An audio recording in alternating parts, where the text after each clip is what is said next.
စိတ်ချမ်းသာမှုဆိုတာအမှန်တမ်းအရေးကြီးတယ်ပစ္စည်းဥစ္စာချမ်းသာတယ်စိတ်ချမ်းသာတယ်လို့မအောင်မေ့လိမ့်နဲ့ပစ္စည်းဥစ္စာချမ်းသာပြီးစိတ်ဆင်းရဲနေတဲ့ပုဂ္ဂိုလ်ဒီလောကမှာအများကြီးပဲပစ္စည်းချမ်းသာတာစိတ်ချမ်းသာတာနဲ့တခြားစီပဲเนาะလူတွေမှာပူမှုတွေနဲ့နေကြတယ်တောကเนาะစိတ်ချမ်းသာတဲ့လူကလည်းတောကတွေပိုးတယ်ပစ္စည်းဥစ္စာအတွက်တောကဖြစ်တယ်เนาะပစ္စည်းဥစ္စာအတွက်တောကဖြစ်တယ်သာသမီရှိတဲ့ပုဂ္ဂိုလ်ကသာသမီအတွက်တောကဖြစ်ရတယ်နော်ကားရှိတဲ့ပုဂ္ဂိုလ်ကကားအတွက်တောကဖြစ်တယ်တိုက်ရှိတဲ့ပုဂ္ဂိုလ်ကတိုက်အတွက်တောကဖြစ်တယ်အားလုံးဟာတောကလေးတွေနဲ့ကျွေးနေကြတာအဲ့ဒီတောကဆိုတာဒေါမနတပဲဒေါသနဲ့ရှင်တွဲပြီးတော့ဖြစ်ပေါ်လာတဲ့ခံစားမှုဝေဒနာတစ်ခုပဲပေါ့အဲ့ဒါလည်းပဲအကုသိုလ်ပဲပေါ့ဒါ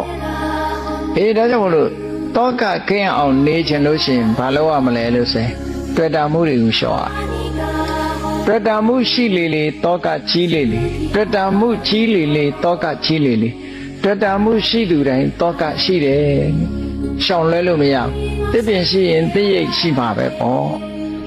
ဘာဖြစ်လို့တော့ဆိုတောကဆိုတာတွေ့တာမှုရဲ့အရေးပဲလေသူကတွေ့တာမှုကိုမဖြောက်ဖဲနဲ့တောကဆိုတာဖြောက်လို့မရဘူးတဲ့နော်စဉ်းစားကြည့်ပေါ့ဒီထင်ရှားတဲ့ဥပမာလေးတစ်ခုပြောမယ်ကိုကအိမ်တစ်လုံးပိုင်ထားတယ်ဆိုတာဆိုဟောအဲ့ဒီအိမ်တစ်လုံးပိုင်ထားတဲ့အခါဆောင်းရာသီတို့နွေရာသီတို့ဗမာပြည်မှာဒီဟာမီးကခဏခဏလောင်တတ်တယ်မဟုတ်လားမီးမစိုးရင်ရဘူးလားစိုးရင်လည်းဆိုကြတဲ့တောကပဲကိုယ့်အိမ်မှာမီးစိုးရင်ရဟောစိုးရင်နေတာတောကကဲအဲ့ဒီအိမ်လေးကိုကြိုက်တဲ့ဈေးရလို့ရောင်းပလိုက်တယ်ရောင်းပလိုက်တဲ့အခါကျတော့အဲ့ဒီအိမ်လေးပေါ်မှာတောကဖြစ်သေးလားဘာလို့တော့ကိုမပိုင်တော့တာကိုဟာလို့မတတ်မှတ်တော့ဘူးလေအဲ့တော့ကိုဟာလို့တတ်မှတ်မှတောကဆိုတာဖြစ်တာအဲ့ဒါကြောင့်မလို့အဲ့တော့တလောကလုံးကိုကိုဟာလို့မတတ်မှတ်နဲ့ကိုတောင်ကိုဟာလို့မတတ်မှတ်ဘူးဆိုလို့ရှင်တောကဘလို့တည်းမှဖြစ်တော့လေဒါကငါသားဒါကငါသမီးဒါကငါပစ္စည်းဒါကငါအမေဒါကငါအမငါမောင်နှမစသဖြင့်ငါနဲ့သိမ့်ပိုက်ထားတာမှန်တယ်များတောကဖြစ်เสียအားကြီးပဲနောက်ဆုံးမှာငါဆွေမျိုးငါတငယ်ချင်းဆိုတာပါသေးငါပစ္စည်းငါဥစ္စာဟောအဲ့ဒါလို့တွေ့တာမှုကိုအခြေခံပြီးတော့